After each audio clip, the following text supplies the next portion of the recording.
महापुराण की कथा कहती है, महाराज पूर्णिमा का जो चंद्र है वो विशाल काय है और उस चंद्र की पूर्णता में हमारी अभिलाषाएं भी पूर्ण हो।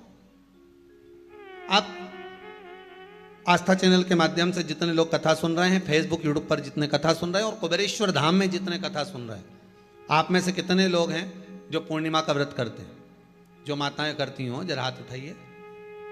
पूर्णिमा का व्रत जो करते हो ना आप लोग, रखिए हाथ।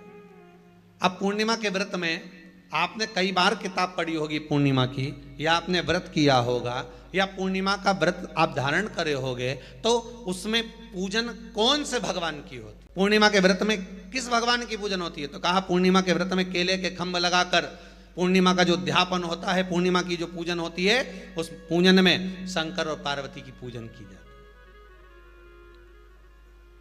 शिव और नारायण की पूजन करी जाती है, शंकर और पार्वती का स्मरण किया जाता है। किसकी पूजन होती है? शिव पार्वती। शंकर और पार्वती का पूजन क्यों करा जाता है पूर्णिमा के व्रत में? क्योंकि शिव और माता पार्वती ही केवल एक ऐसे हैं जिन्होंने अपूर्ण लक्ष्मी को भी पूर्ण बना दिया था। किसको पूर्ण बनाया है? लक्ष्मी। शरद पूर्णिमा के दिन अगर आप शंकर भगवान को एक लोटा पानी अगर शिव को समर्पित कर रहे हो, श्वेत पुष्प को रखकर शंकर जी के ऊपर सफेद फूल को चढ़ाकर अगर एक लोटा जल भी, एक पात्र जल भी शंकर को समर्पित कर रहे हो, तो ये लक्ष्मी के लिए ही तो कर रहे हो। और कौन सी लक्ष्मी? पूर्ण लक्ष्मी। पूर्ण लक्ष्मी। आपको पहले भी कथा में कहा, एक बार भगवान विष्णु के सामने लक्ष्मी मैया ने बहुत तेज स्वर में कह दिया था, नारायण, दुनिया के लोग आपका नाम जपते हैं, दुनिया के लोग नारायण नारायण कहते हैं, दुनिया के लोग आपका भजन करते हैं, पर सत्य मायने में कहूं ना तो मेरे बिना दुनिया के लोगों की नहीं चल सकती। मेरे बिना दुनिया नहीं चल सकती, संसार मेरे बिना नहीं चल सकता। भगवान विष्णु ने कहा, ये तो गलत है लक्ष्मी आपका कहना। एक दिन लक्ष्मी को अहंकार आ गया।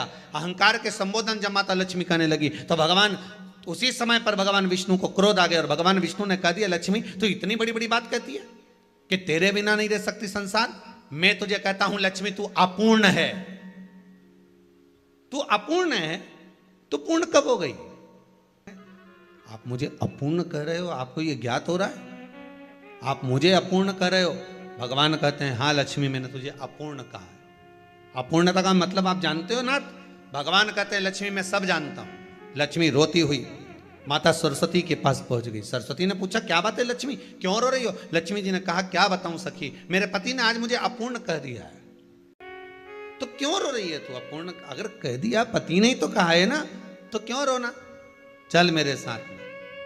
और सरस्वती मैया माता लक्ष्मी को लेकर सीधे पहुंच।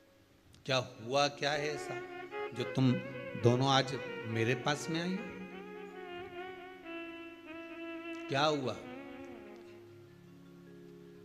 पार्वती जी कुछ बोलती, शिव जी का ध्यान माता सरस्वती की ओर और लक्ष्मी की ओर गया और भगवान शंकर जान गए कि आज भगवान नारायण ने लक्ष्मी जी को अपूर्ण कहा है। अब देखें माता पार्वती क्या कर सकती है, इसको पूर्ण बनाने के लिए करेगी क्या? क्या हुआ? माता सरस्वती जी बोली, लक्ष्मी को अपूर्ण कह दिया। अपूर्ण कह दिया? हाँ, तो क्या सोचना उसके लिए, इसको मैं अभी पूर्ण बना देती हूं। माता जगत जननी पार्वती ने गोदी में विराजमान गणेश जी को उठाया और उठाकर लक्ष्मी जी की गोद में दे दिया। ले लक्ष्मी, आज से तू पूर्ण हो गई। लक्ष्मी, आज से तू पूर्ण है। गोदी में जब तक संतान नहीं है तो नारी को लोग अपूर्ण समझते हैं, पर माता पार्वती जी ने संपूर्ण ब्रह्मांड में एक सिद्धता प्रदान कर दी कि अपने गोदी के लाल को, अपने गोदी के पुत्र को माता ने लक्ष्मी की गोद में देकर लक्ष्मी को पूर्ण बना दिया। वो दिन कौन सा था? यही शरद पूर्णिमा का दिन था। कौन सा दिन? आवाज पकड़ लो। यही शरद पूर्णिमा का दिन था। शरद पूर्णिमा का दिन लक्ष्मी को पूर्ण करने का दिन, पूर्ण करने का। केवल अमृत ही नहीं बरसता, शरद पूर्णिमा के दिन लक्ष्मी भी बरसती है। लक्ष्मी पूर्णिमा के कितने व्रत होते हैं?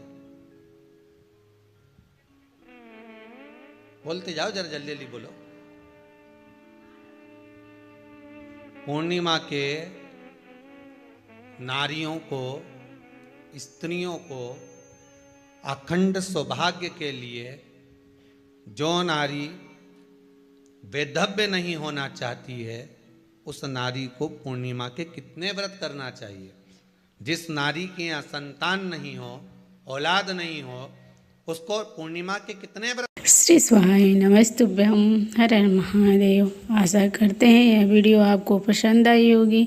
वीडियो पसंद आई होगी तो वीडियो को लाइक करें, चैनल पर नए हैं तो चैनल को सब्सक्राइब करें, कमेंट में ओम नमः शिवाय ज़रूर लिखें।